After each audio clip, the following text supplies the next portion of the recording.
Hello, I'm Ian Hansen, in with intuitive medium and spiritual advisor Brenda Burgett, and welcome to Bridging the Gap. Brenda, on today's edition of the program, we're going to be bridging the gap between the world and what you think it is. Great. What do we think the world is? I guess before we get to the big subject for today, and this is a huge topic, and compartmentally speaking, Brenda, this is going to be broken down as much as we can for this edition. A lot of things we'll come back to again and again, those central themes of Bridging the Gap. Exactly. That's good. That's a good way. We have to have a place to start. We do. And Bridging the Gap is just starting. It's getting going. This is episode number 2. If you missed episode 1, it's up and running right now, so you should go see it as soon as you can.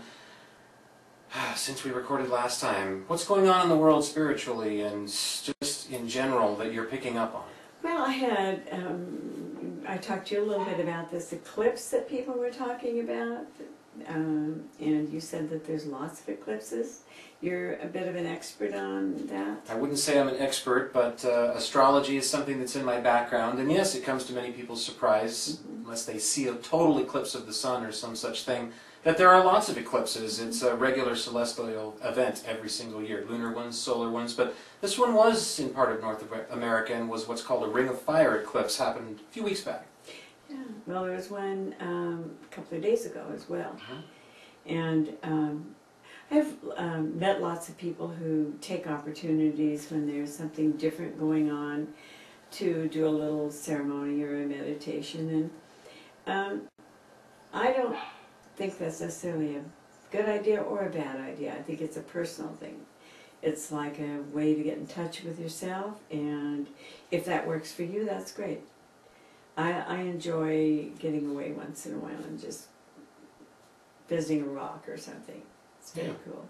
Eclipses, depending on your birth chart, and again, don't look to us, me in particular, for that, because I'm kind of out of doing that now. No, for sure. Yeah, but if you were interested in exploring astrology, eclipses generally are great times to start new projects, also a great time to make changes in your life. They can also be significant changes that may or may not be a little bit out of your control. Remember, you always have some control of those, so if you're interested more in eclipses, look it up online. We may talk about those at some point in the future, too. I'd like to know more. I'd like to learn more about it myself.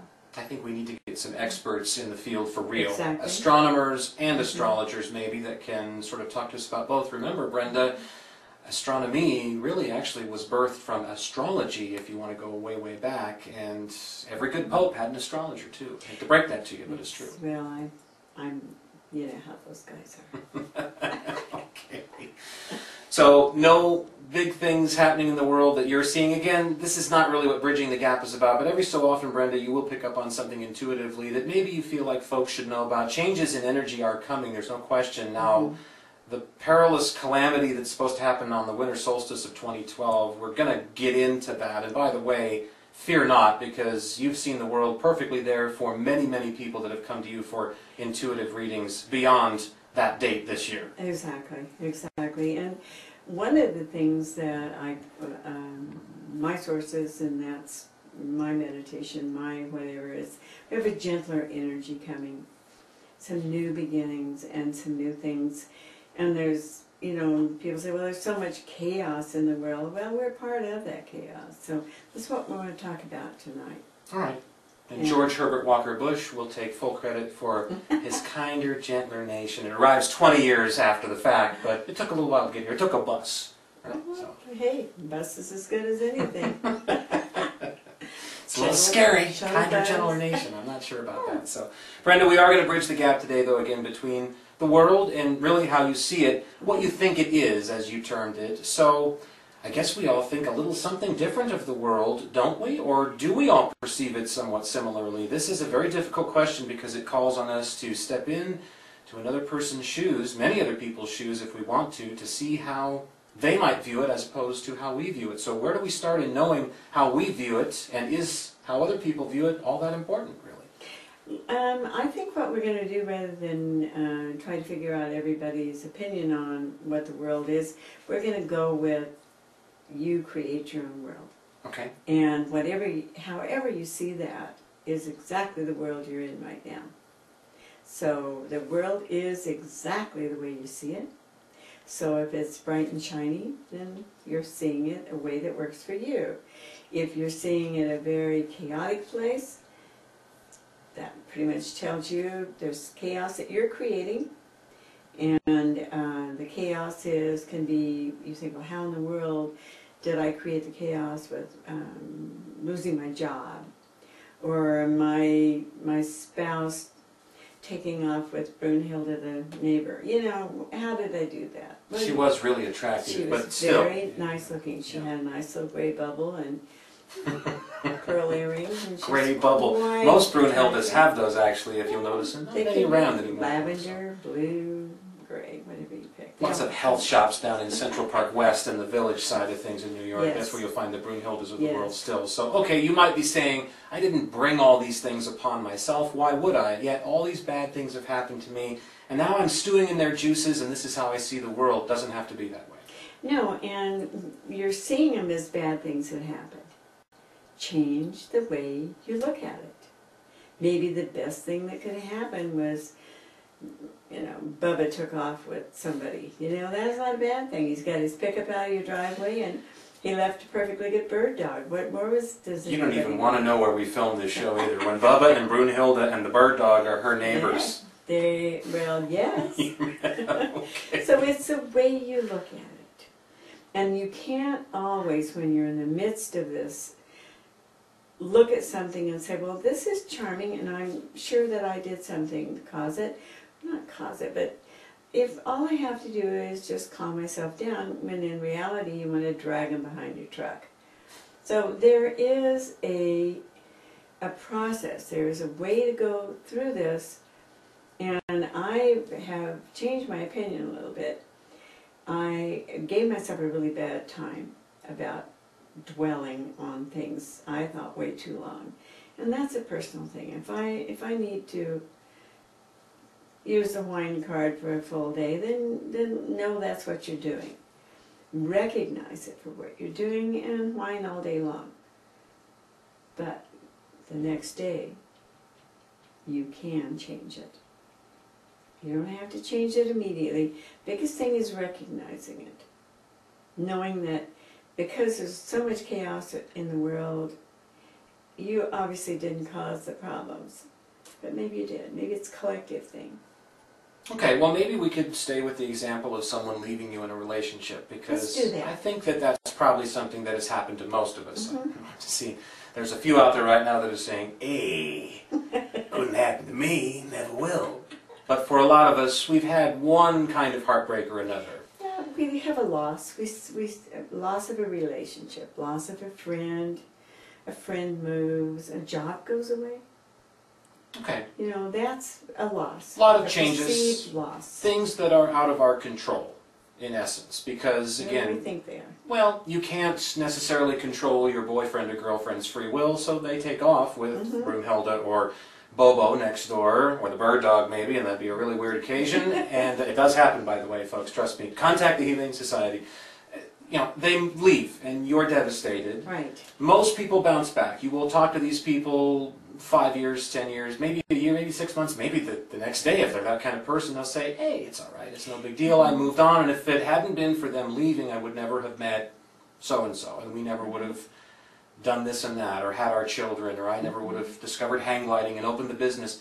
And you can put a whole trail of great things behind that one moment that changed, but you do need time for perspective. A lot of us do. So that's what we're talking about. Exactly. And take as much time as you need. But if you really think about it, this is your life. How much time are you going to give to something that hurts? You know, it's your call. I wouldn't tell you what to do. And sometimes you look back and you think, why in the world did that get that much of my life and that much of my energy? So looking back is okay because you see the contrast. Did that work for you? If it worked for you, go for it. If it didn't, it's in your power to change it. And remember, either way, whether you choose to play, as you say, the wine card, Brenda, and let it stick with you and let it make you bitter and jaded, just possess that. That's yours. Don't cast that on somebody else. But if you do choose to move on and look for a brighter day, you also have that belonging to you, so you know that that's a very good thing. So. And for those of you standing around watching people whine, run for the hills. Well, I think we might be talking about some sort of cosmic or metaphysical enabling, I guess, at some point in the future, because there is such a thing, and Yes. especially for intuitives like Brenda, we'll get into that, about how they can be leaned on as a guru, sort of hat rack, I guess, if you will, and that gets a little bit cumbersome. And people really need to discover their own power and need to discover their own answers. That was really what the premise of this show was all about from the beginning. So, Exactly. trying to empower you, again, Brenda Burgett, intuitive medium and spiritual advisor, in with host Ian Hansen on the program today. That would be me. Jason's behind the scenes too. Wave, Jason. Well, you can't see him wave. He's way back there behind the cameras. He helps us with our technical support, though. And on Bridging the Gap today, we're bridging the gap between the world and what you think it is, and talking about just some examples to get us started as far as maybe some bad news that we would get. Now, what about those happy, jolly folks, Brenda, who bounce through life and everything seems to go their way, and even when it's raining outside, well, they love it when it rains because it smells good, or it washes things out, or the blizzard of the last 50 years occurs, and they're out there shoveling snow, and oh, I'll tell you, it's a brisk one today, let me tell you what. They're always happy. Agonizing to people who can't seem to find that. And I think they wonder, we all do maybe, are they born with that innately somehow? Do they find it along the way? How do we get there? Because no matter how sullen you want to be with that person, I think we'd all love to have a piece of that. Well, I don't really know, and you'll hear me say that a lot. Despite what I tell my husband, I don't have all the answers. There are people that life seems to be easier for them. But when you really, I have people who come to me and they're wonderful, happy people. They pretty much have the same doubts that we do. They just portray a different person. They don't come off as somebody who needs anybody else, and they choose to take the high road. Now, that's not always the best, because if they know what they're doing and they're dealing with it, that's another thing. But if they're hiding it, and I have to do this because of the way people look at me, then they might find themselves with some issues. Some illnesses, some things that don't work for them, but on the surface they're great. So, you know, it has to be, you have to be a little bit honest with yourself. And there are people, obviously, who handle it better than others. I think we've known both types, Brenda. I think Exactly. we've known children who have bounced their way through life no matter what calamitous things have happened to them. They've always been happy. They were happy as kids. And maybe they had a terrible home life too, still happy as kids. Happy as adolescents, as happy as they could be anyway. That's a rough time. Happy as college students, happy as adults, parents, whatever the situation might be. And then others who are just the opposite of that. Right. So we have both sides of the equation. It is hard to figure out how those people get into our world, how they find that, but for whatever purposes they have found that. And do some of us need to be more cynical than others, Brenda? Is that part of the driving mechanism of the universe here for us humans? Well, you know, it could be our parents, it could be the way we're raised, and I believe, my belief, and lots of other people, that we pick who we're going to be before we get here. We pick our mother, we pick our dad, we pick our family unit. And if we're born into, I have a family who is very judgmental, and that was an interesting thing for me, and I got really good at it. So I married someone who was even better than myself, and we raised 3 children who were good at being judgmental, and probably still are. And since they don't watch what their mother does, I'm perfectly safe talking about them. They don't watch my show, so that's a. But that was their choice. They, at any time, have one boy who was always happy as a child, a little happier than the other one, and he still is. He tends to bounce through life a little easier. I also believe that and we know this, there'll be someone who's particularly happy, who will attract what I call an emotional vampire. Brenda looked at me extra long on that one. See if you can guess who it is. I don't know. I've attracted a few in my life. You want to see the bite marks? We'll have them online. Jason will put them up at some point in the future. The inner thigh one I'm a little less proud of, so we'll skip that. But they want part of who you are. They want to be part of who you are. And in doing that, a lot of times they will bond with you, attach themselves to you, and then be very irritated because you think that way. So, you know, we do all kinds of weird things. Bottom line, I hate that. Bottom line. Bottom line. So you're a bottom line guy, are you? Yeah. Thank you, Henry Fonda on Golden Pond. Yes. Bottom line. Is the world is exactly the way you see it. Not close, but exactly. So if it's kind of a nice thing, I think, if you get up in the morning, and I do love the rain, and you say, you know, it's raining, I feel really good today, and that's my choice. Yeah. Gets your power back to you.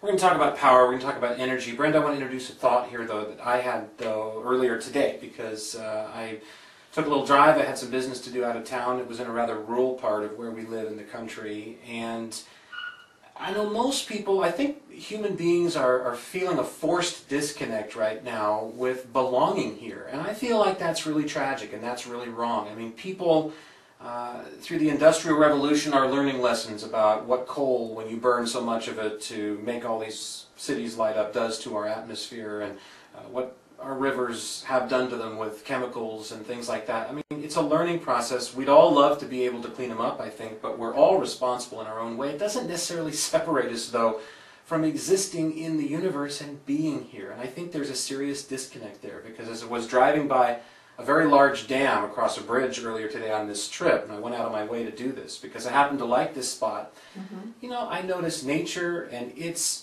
doing everything it can to fit in with the dam. And Really a deer crossed my path on the highway even, and I saw little birds fluttering around, and you know, I just feel like it's okay. Maybe we need to learn from some of the things, we need to remember some of the things that are best for us, because we have everything we need already here on this earth, and we don't have to do a whole lot extra, but we choose to, and that's still okay. And remember that you're still a part of all this, no matter what. So maybe rather than driving by the dam, and I think again people feel this way, there's a huge disconnect. I don't belong here.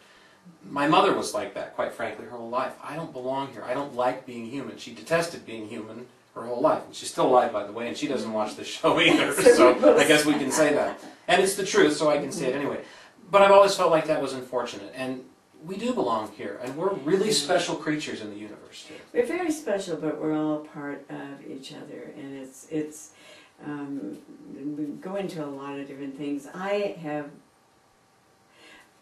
probably felt most of my life that I was dropped here by mistake, and they're coming back for me. Yes. And there are quite a few family members who will agree with me, and they're thinking that's a good idea. We have them all backstage right now. Yeah. But yes, it's still a very beautiful earth, and we've done some nasty things. I haven't personally. I do what I can do. You do what you can do, and if everybody thinks that way, and there will be people who don't. I have somebody I love dearly, who is a cause person, and I finally have said, show me something I can change, and it will become part of me. But I will not take on the world's pains, because then that becomes my reality. That becomes my earth. And maybe it's my mind isn't strong enough, or maybe I'm just not enough. But I become what I think, and that's not where I want to be. Yeah. Well, it's an interesting subject. We could get trailed off into that for quite some time. But again, I just think that unfortunately people...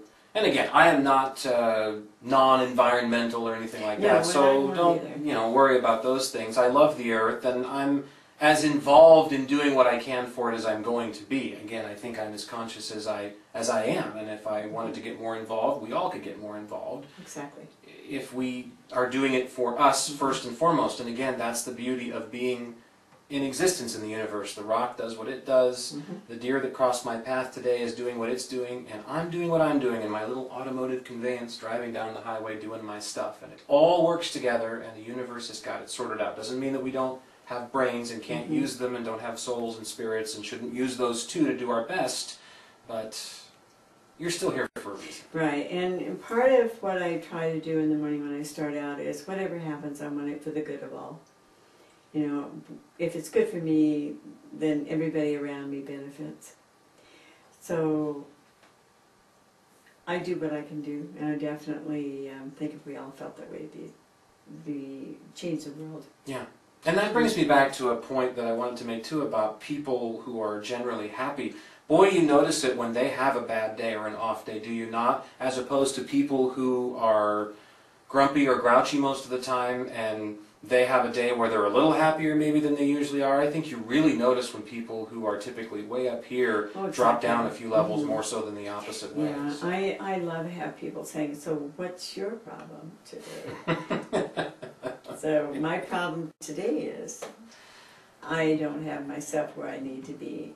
My vibration is wrong and I'm not, as the Hicks would say, in the vortex. So get back in there. Get back in there if you want to. If you don't, play in the mud till you're ready to get out of it. All right. Should we do a question? We shall. We have more to discuss, though, on the world and what you think of it, and I guess we'll explore this on episode 3. Let's do that. Okay, so we'll hold over a couple of other compartments of this and go to part 2 of this theme on episode 3 of the program, which will be the next one that you'll get to see online. 2 places you can do that now, by the way, too. BridgingTheGapWithBrenda.com and also BridgingTheGapTV.com. You can go to either online and it'll get you to what you're seeing right now, more of Bridging the Gap. Questions also, you can get those to Brenda through either of those means, and you're going to answer one today. We are. Okay, again, whatever it might be about. Could be about love, money, both, mixing together in some strange strudel business that you want to know if your partner's hoarding stuff from. Could be about the family pet. You do animal communication all the time. I love it. Could be big stuff. What's going to happen on December 21st, 2012? Where is Planet X? Should we have dropped Pluto as a real planet? All that stuff. You'll answer those things too, or try to. Well, the energies will, the spirits will. Exactly, and remember, these work through Brenda. It's not something that I can personally make up and do. If I do, you'll know it. As we'll remind you about, I think, all the time. One thing I like to remind you about too is that Bridging the Gap is entirely unscripted. The dogs of the neighbor lady who just moved in upstairs, we do this in a small half-bedroom apartment, actually. We'll never be able to disclose the location, but you'll hear the dogs every so often. Those are actually Brenda's, and they're scurrying around upstairs. So this is all unscripted. It is recorded, but rarely is it edited. Jason doesn't like to do that sort of stuff for us, so we're on our own here. Well, we'd have to pay him. Flying by the seat of our cosmic pants. And Brenda, again, will address at least one question for us. I think that's a good rule of thumb. One. Until they start to really pour in. And again, get them to her at either of those places I mentioned to you. We'll talk to you about them again at the end of the program today. So here's your question for today. This comes in from NB. By the way, anonymity, or at least in the form of your initials, is just fine if you'd like to go there. From Kokomo, Indiana, has sent this one in. Interesting that he didn't want to, or she didn't want to unveil their name, but the location was so specific. Anyway, here goes the question. Thank NB for sending this in. What caused the glass vase to shatter inside while I was in the garage putting the puppy to bed?